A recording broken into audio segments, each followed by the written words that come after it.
ఏపీలో ఇవాళ నుంచి కొత్త ఇసుక విధానం అమల్లోకి రాబోతోంది. ఏపీలోని 20 జిల్లాల్లో మొదట ఈ యొక్క ఇసుక పాలసీ అమలు కాబోతోంది. పార్వతీపురం, కాకినాడ, కోనసీమ, పశ్చిమ గోదావరి, కృష్ణా, అనంతపురం మినహా మిగతా జిల్లాలో ఈ కొత్త రకమైనటువంటి ఇసుక పాలసీ అమలు కాబోతోంది. ఇక ఇసుక డంపులు ఉన్న నిల్వ కేంద్రాల దగ్గర ఇవాళ నుంచి ఈ యొక్క విషయాన్ని అమలు చేయబోతోంది రాష్ట్ర ప్రభుత్వం. డిజిటల్ చెల్లింపు కోసం 16 జిల్లాల్లో బ్యాంకు ఖాతాలు ఓపెన్ చేసింది. నగదు లావాదేవీలు లేకుండా కేవలం డిపాజిట్ల చెల్లింపుతోనే ఈ యొక్క ఇసుక తరలించే విధంగా ప్లాన్ చేసింది రాష్ట్ర ప్రభుత్వం. ఇక సీనరేజ్, ఇసుక తవ్వకాలు, రవాణా ఖర్చులు మాత్రమే వసూలు చేయబోతున్నారు. ప్రస్తుతం అందుబాటులో 43 లక్షల టన్నుల ఇసుక ప్రభుత్వం దగ్గర ఉన్నది. ఇక సెప్టెంబర్ వరకు 87 లక్షల టన్నుల అవసరం ఉంటుందని అంచనా వేస్తోంది. ఏడాదికి 3.20 కోట్ల టన్నుల ఇసుక డిమాండ్లో ఉంది. గతంలో ప్రతి టన్నుకు 375 చొప్పున వసూలు చేసింది రాష్ట్ర ప్రభుత్వం. ఇక నిర్వహణ, రవాణా ఖర్చుతో కలిపి ఆయా జిల్లాల్లో ధరలు బట్టి ట్రాక్టర్ ఇసుక 3,000 నుంచి 7,000 వరకు కూడా పలికింది.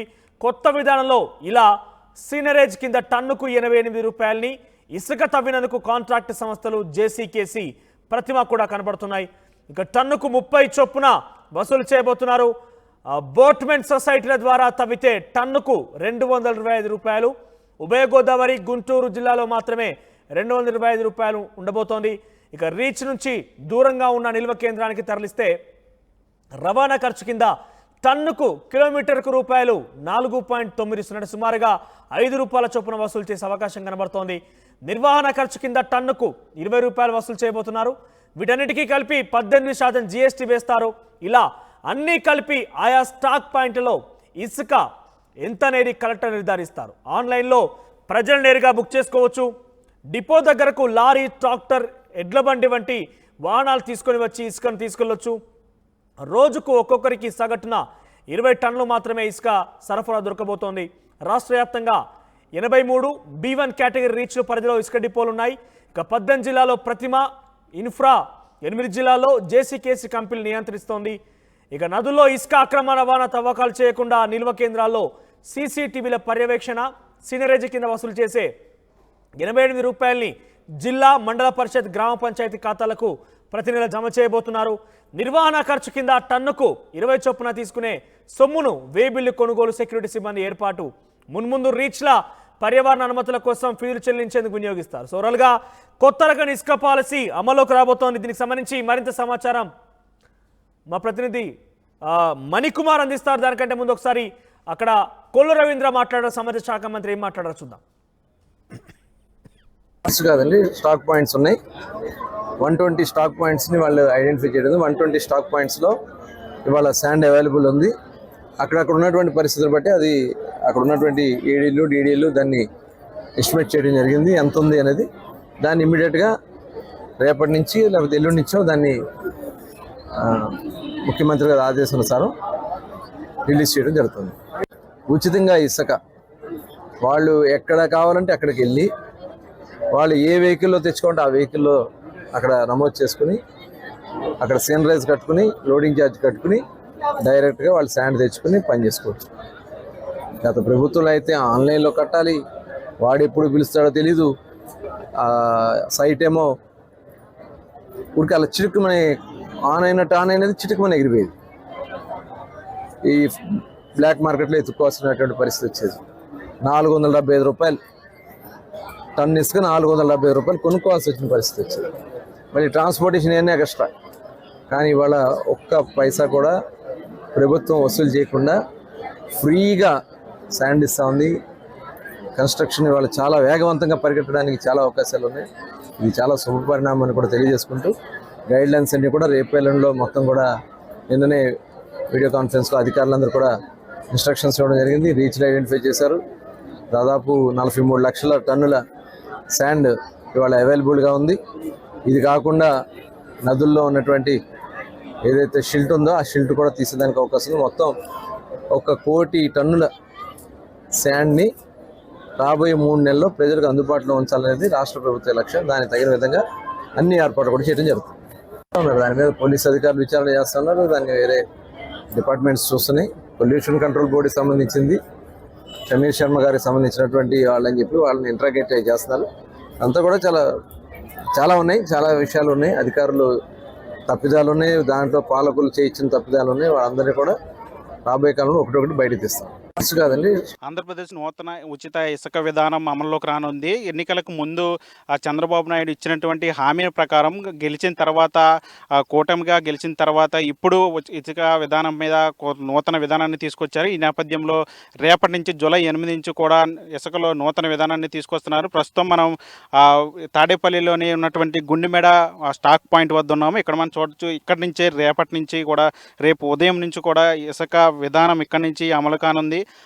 రాష్ట్ర వ్యాప్తంగా కూడా ఇట్లాంటి స్టాక్ పాయింట్లు ప్రతి జిల్లాలోనూ ఉన్న నేపథ్యంలో ఇప్పటికే దీనికి సంబంధించి సిఎస్ నీరబ్ కుమార్ జిల్లా కలెక్టర్ అందరితో కూడా నిన్న శనివారం సమీక్ష నిర్వహించారు. ఇసుక సంబంధించి ఎక్కడెక్కడ నిల్వలు ఎలా ఉన్నాయి, జిల్లాలో ఏ స్టాక్ పాయింట్ల వద్ద ఎంత నిల్వలు ఉన్నాయి దాని మీద ఒక అంచనాకు వచ్చారు.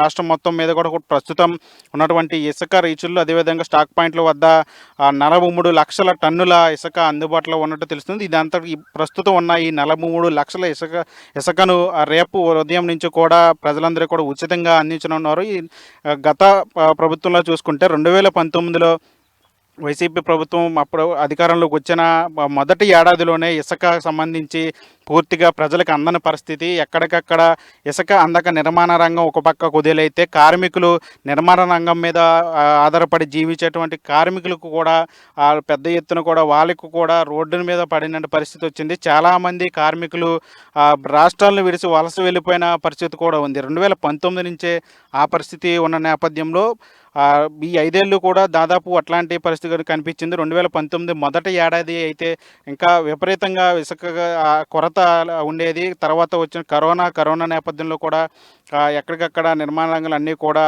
కుదేలైన పరిస్థితి. మొత్తం మీద రాష్ట్రంలో గత 5 ఏళ్లలో కూడా ఎక్కడికక్కడ ఇసుకకు సంబంధించి అన్ని చోట్ల కూడా ఇబ్బంది ఉందనే చెప్పాలి. రాష్ట్రంలో గతంలో చూసుకుంటే ఇసుక సంబంధించి వైసీపీ ప్రభుత్వం పూర్తిగా కూడా అక్రమాలకు పాల్పడిందంటూ కూడా పెద్ద ఎత్తున విమర్శలు వస్తున్న నేపథ్యంలో గత 5 ఏళ్లలో కూడా ఇసుకకు సంబంధించి ఒక ట్రాక్టర్ ఇసుక దాదాపు 3,000 నుంచి 7,000 వరకు ఉండేది. ఈ నేపథ్యంలో ప్రజలందరూ కూడా ఇసుకను ముట్టుకోవాలంటే భయపడేవాళ్ళు. అది ఒక బంగారంలాగా భావించేవాళ్ళు. ఇసుక దొరకడమే కష్టతరం అయిపోయేది. ఒక ట్రక్కు ధరే ఇంత ధర ఉంటే ఎట్లా మేము ఇసుక కొనుక్కోవాలి, ఎలా కొనుగోలు చేసి మేము సొంత ఇల్లు కట్టుకోవాలని ఒక పక్క సాధారణ ప్రజలు అలలాంటి పరిస్థితి. మరోవైపు నిర్మాణ రంగంలో ఎక్కడికక్కడ అన్ని కూడా కట్టడాలన్నీ కూడా ఆగిపోయిన నేపథ్యం. ఇప్పుడు వాటన్నిటిని కూడా పారదోలి కొత్త ప్రభుత్వం వచ్చిన తర్వాత ఇసుకను అందరికీ అందుబాటులోకి తీసుకొచ్చిన నేపథ్యంలో ఇప్పుడు ఇసుకకు సంబంధించి కూడా ప్రజలందరూ కూడా ఆసక్తిగా ఎదురు చూస్తున్న పరిస్థితి కనిపిస్తుంది. రేపటి నుంచి కూడా నామినల్ ఫీజులు అంటే ఇసుకను మొత్తం పూర్తిగా ఉచితంగా ఇస్తున్నారు. అయితే దీనికి సంబంధించి ఏదైతే రవాణా కానీ లేదంటే నిర్వహణకు సంబంధించిన ఛార్జీలు మాత్రం చాలా నామమాత్రంగా ఉన్నట్టున్నాయి. సీనరైజ్కి సంబంధించి 88 రూపాయలు మాత్రమే వసూలు చేస్తారు. తర్వాత రవాణాలకు సంబంధించి ఏదైతే ఇప్పుడు ఉన్నటువంటి గుత్తేదారుల సంస్థలు ఉన్నాయో అదైతే ప్రతిమ ఇన్ఫ్రా అదేవిధంగా జేసీకేసీకి సంస్థకు సంబంధించిన అటు రవాణాకు సంబంధించిన ఛార్జీలు మాత్రం వసూలు చేస్తారు. మరికొద్ది రోజుల్లో ఈ ఇసుక ఒప్పందం నుంచి కూడా ఆ సంస్థలు కూడా తప్పుకోనున్నట్టు తెలుస్తున్నాయి. తర్వాత ఏదైతే ఏపీఎండిసి సంబంధించిన నిర్వహణ ఆధారంగానే ఇదంతా కూడా ఇసుక ఉచితంగా ఉచితంగా పంపిణీ చేస్తారు. మొత్తం మీద రాష్ట్ర వ్యాప్తంగా కూడా గతంలో ఇసుక కొరత ఉండేది, ఎవరికి అందుబాటులో ఉండేది కాదు. ఇసుక అంటేనే అదొక బంగారంలాగా భావించే పరిస్థితికి ఉన్న ఆ పరిస్థితుల నుంచి ఇప్పుడు పూర్తిగా ఇసుకను ఉచితంగా చేస్తున్నారని చెప్పడంతో ఎన్నికలకు ముందు ఇచ్చినటువంటి చంద్రబాబు నాయుడు ఇచ్చిన హామీని ఇప్పుడు నిలబెట్టుకుంటున్న నేపథ్యంలో అందరూ కూడా ఇసుక సంబంధించి పూర్తిగా ఆసక్తిగా ఎదురు చూస్తున్నారు. రేపు ఉదయం నుంచి కూడా ఈ ఉచితంగా ఇసుకను అందించున్నారు. ఏదైతే గతంలో నేరుగా ట్రక్కులు తీసుకెళ్ళి ఇసుకను తెచ్చుకునే అది అవకాశం ఉండేది కాదు. అందరూ కూడా వాళ్ళు చెప్పిన విధానం బట్టే కొనుగోలు చేసేవాళ్ళు. ఆన్లైన్లో సిస్టమ్ ఉన్నా సరే దానికి సంబంధించి కూడా ఒక రకమైన ఇబ్బందులు ఉండేవి. ఈ నేపథ్యంలో ఇప్పుడు ఆన్లైన్ సంబంధించి ఉన్నటువంటి ఆన్లైన్ సంబంధించి కూడా దాన్ని కూడా ప్రత్యేకంగా దాని మీద ధరలు నిర్ణయిస్తారు. ఆన్లైన్లో కూడా ఇసుకను కొనుక్కునే విధానాన్ని తీసుకొస్తున్నారు. మరోవైపు ఇసుకకు సంబంధించి స్టాక్ పాయింట్ల వద్ద అక్రమాలు జరగకుండా సీసీ కెమెరాల పహారాలో ఇసుకను కూడా రవాణా చేయనున్నారు. మరోవైపు దానికి సంబంధించి ఇసుకను సంబంధించి కూడా పూర్తిగా పర్యవేక్షణ చేసి ఎక్కడా కూడా అక్రమాలు జరగకుండా జాగ్రత్తలు తీసుకుంటున్నట్టు కూడా తెలుస్తోంది. దానికి సంబంధించి సీసీ కెమెరాలు ఏర్పాటు, అదేవిధంగా ఇసుక రేటు ఎంత ఉంటుంది, ఈరోజు ఎంత ఉంది, ఎట్లాంటి ప్రాసెస్ అనే దాని మీద కూడా అక్కడ బ్యానర్లు కూడా ఏర్పాటు చేసి ప్రజలకు అవగాహన కల్పించే ఒక విధానాన్ని కూడా తీసుకొచ్చారు. మనం చూడొచ్చు, ప్రస్తుతం మనం ఇక్కడ ఇసుక స్టాక్ పాయింట్ వద్ద ఉన్నాం. ఇసుక ఇప్పుడు ప్రజలకి చేరుతుందని చెప్పాలి. మొన్నటి వరకు కూడా ఇసుకను ముట్టుకోవాలంటేనే ప్రజలు భయపడేవాళ్ళు. ఇసుక ఎక్కడి నుంచి తెచ్చుకోవాలి, ఇంత ధరలు పెట్టి, అంటే ఒక ట్రాక్టరు సంబంధించి కొనుక్కోవాలంటే 3,000 నుంచి 7,000 వరకు, అంటే ఎంత దారుణంగా ధరలు పెరిగాయో గత ప్రభుత్వంలో చూడొచ్చు మనం. కానీ ఇప్పుడు ఇసుక అందరికీ కూడా అందుబాటులోకి వస్తుంది. ఇసుకను ఉచితంగా అందించడానికి ప్రభుత్వం ఇప్పుడు సిద్ధం చేస్తున్న నేపథ్యంలో ప్రజలందరూ కూడా ఆసక్తిగా ఎదురు చూస్తున్నారు. ఇసుక మా చేతికి అందింది, ఇప్పుడు మేము సొంత ఇల్లు కట్టుకుంటాం అనే ఒక ఆశాభావం కూడా వ్యక్తం చేస్తాం. మరోవైపు నిర్మాణ రంగాలకు కూడా ఇప్పుడు ఈ ఇసుక విధానం కూడా చాలా అందుబాటులోకి వచ్చిందని చెప్పాలి. ఎందుకంటే గత ప్రభుత్వంతో పోలిస్తే ఇప్పుడు దాదాపు 80% పైగా ధరలు తగ్గాయని చెప్తున్నారు. అంటే దాదాపు సీనరేజ్కి సంబంధించి రూ. 88 మాత్రమే చెల్లించాలి. తర్వాత అయితే రవాణా కానీ నిర్వహణ కానీ సంబంధించి ఉన్నటువంటి ఖర్చు అది కూడా నామమాత్రంగా ఉన్న నేపథ్యంలో మరోవైపు స్టాక్ పాయింట్ల వద్దకు నేరుగా కొనుగోలుదారులే ప్రజలే అక్కడికి వెళ్ళి ఇసుక తెచ్చుకునే విధానం కూడా అమలు చేస్తున్నారు. మొత్తంగా ఈ ఇసుక విధానంలో ఒక కొత్త ఒరవడిని తీసుకొస్తున్నారని చెప్పాలి. రాష్ట్ర వ్యాప్తంగా ఉన్నటువంటి స్టాక్ పాయింట్లు ఏదైతే 43 లక్షల టన్నుల ఇసుక ఉందో ఆ ఇసుకను ఇప్పుడు రేపటి నుంచి కూడా ప్రజలకు అందించే పరిస్థితి ఉన్న నేపథ్యంలో ఇప్పటికే జిల్లా కలెక్టర్లతో సిఎస్ కూడా సమావేశమై దాని మీద సాధ్యాసాధ్యాలను పర్యవేక్షించిన తర్వాత రేపటి నుంచి ఇసుక విధానాన్ని అమలు చేయనున్నారు. అయితే జిల్లాలో ఉన్నటువంటి స్టాక్ పాయింట్లు ఎక్కడెక్కడ ఉన్నాయి, అక్కడ రవాణాలకు సంబంధించిన ఛార్జీలు, జిఎస్టీకి సంబంధించి ఛార్జీలు, వీటన్నిటిని కూడా కలుపుకొని ఒక కొత్త ధరను నిర్ణయిస్తారు. ఇసుక విధానం అందుబాటులోకి వచ్చిన నేపథ్యంలో ప్రజలందరూ కూడా హర్షం వ్యక్తం చేస్తున్న పరిస్థితి అయితే కనిపిస్తుంది. వీడియో జర్నలిస్ట్ విజయ్తో మనీ RTV తాడేపల్లి నుంచి.